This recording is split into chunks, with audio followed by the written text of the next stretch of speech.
Oh, it's not gonna rain. You don't think so? No, we're good.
You want to stay with that, or you want to go a little bit higher?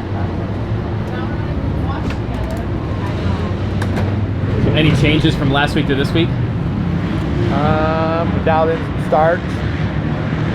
Worked on some different gearing just to try to figure out those starts. But yeah, that's my one weak spot. So.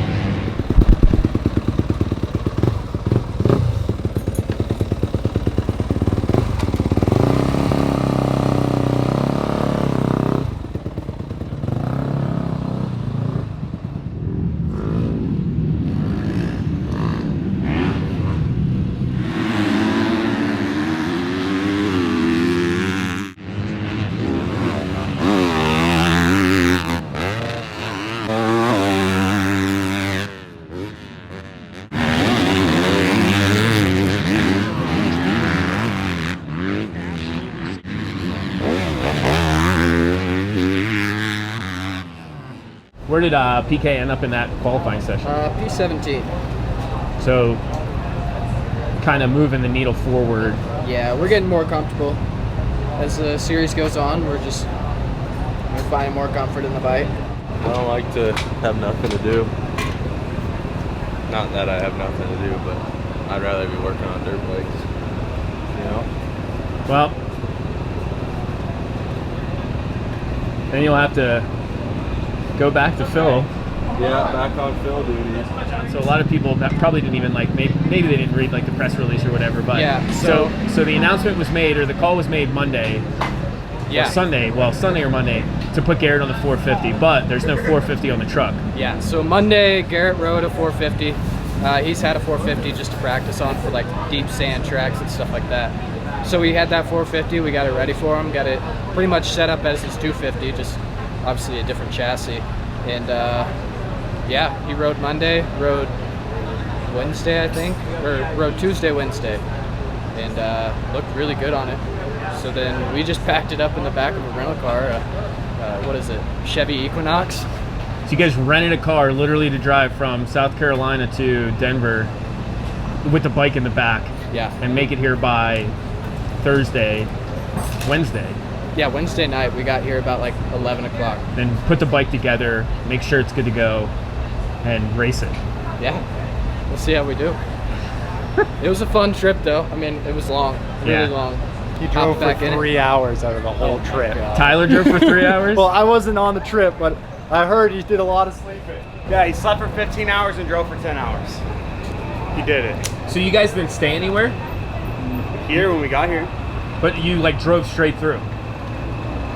Yes. We had to get here so we could, my race bike was not even touched. So oh, yeah. we had to get here and Thursday was all day framing. So you guys have been like hit the ground running since you've been here, and then just right into the races. We've been hitting the ground running since Paul left. I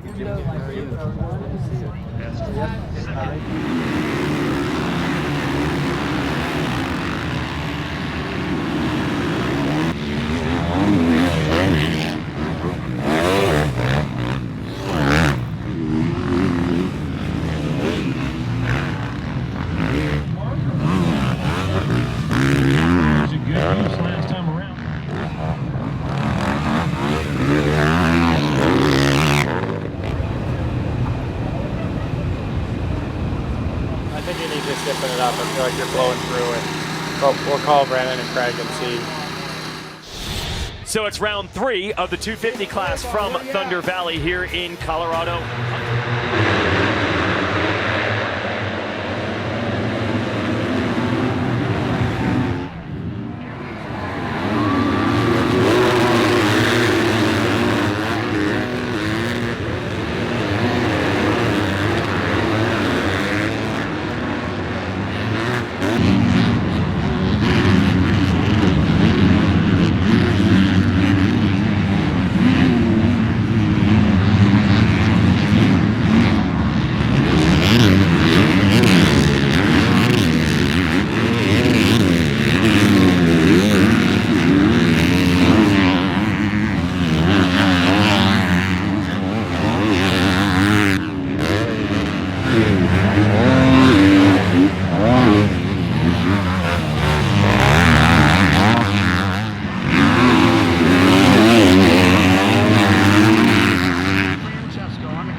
Because I saw you drop back, I was like, oh shit, he saw it. Yeah, no, I kind of like locked bars with the dude next to me, and then I kind of dropped back a little bit. And I got really lucky because they went flying everywhere.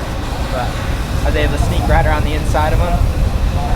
But yeah, other than that, it was pretty good.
Charge. I had a good jump. Yeah. And then the Kershaw locked onto my handguard.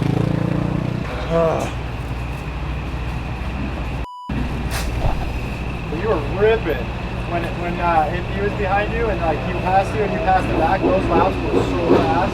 Yeah, like I started riding fine, but when the track got really rough, I had nothing for that bike. Like the bike kicked my ass.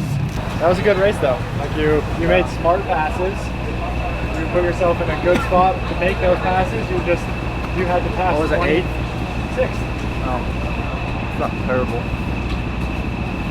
You think it's gonna rain? I don't know. I would like it not to. Me too. I wouldn't like to have to like put all my shit in bags.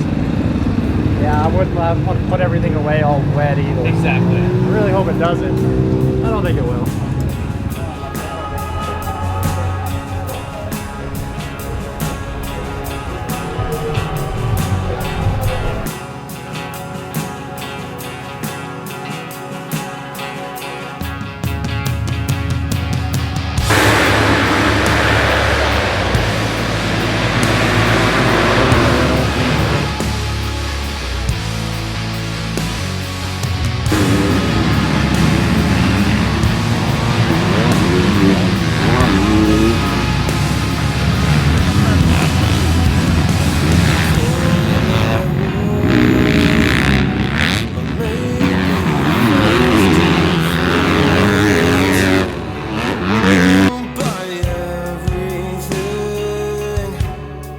So misuse your affection carefully.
I had like a solid top 15 start. Yeah, you were right. You would have had a lot less work. Well, I had to stop. I know. Oh, it's so stupid, dude. Good ride. Catching that front group quick for a little bit. With 5 minutes to go, you had the fastest lap on the track. Really? By a whole second. They had a second on Jet. You must have found some nice lines somewhere. Oh, I did. I was pissed off. I was like, this shit, I'm gonna charge. Yeah. What was that, 7th overall or 6th? Should be 7th or 6th. Oh, so you hit the start turn, go left in the double-double. Some kid got cross, jump off the first double, crashed right in front of me, and I hit him. And then I had to slow and get back on the track.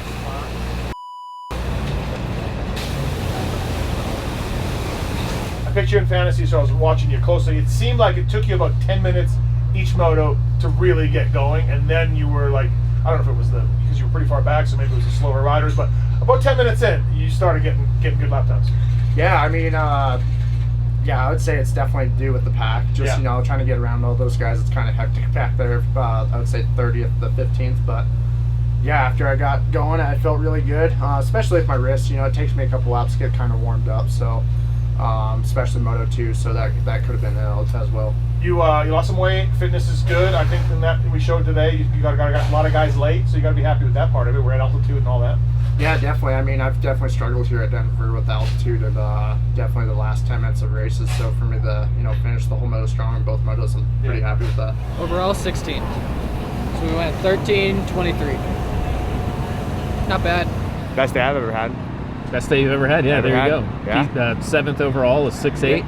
I think 6'8" with starting dead last, first lap is pretty good. Having like the fastest laps of the day, in like the last 5 minutes. Multiple times. Yeah, multiple times today. Even with 5 minutes left in the second moto, he still set the fastest lap of that moto. So what's the strategy this week? Work on starts, just getting him comfortable on starts because it's got more power than his 250 does. Figuring out a way to keep it cooler. And just getting more comfortable on his suspension work and some stuff like that. Just getting him more comfortable so we can keep pushing forward.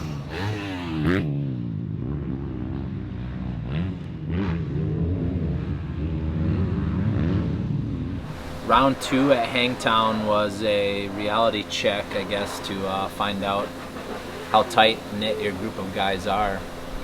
That was a weekend we all left with our heads down and tail tucked between our legs, really. Like, we had I'd say rock bottom as a race team with Jeremy breaking his arm pretty bad, and we obviously had high hopes and expectations that we would perform a little bit better than we did, which I think we were actually just about to break through, which is really the most frustrating part, aside from personally Jeremy feeling bad for him.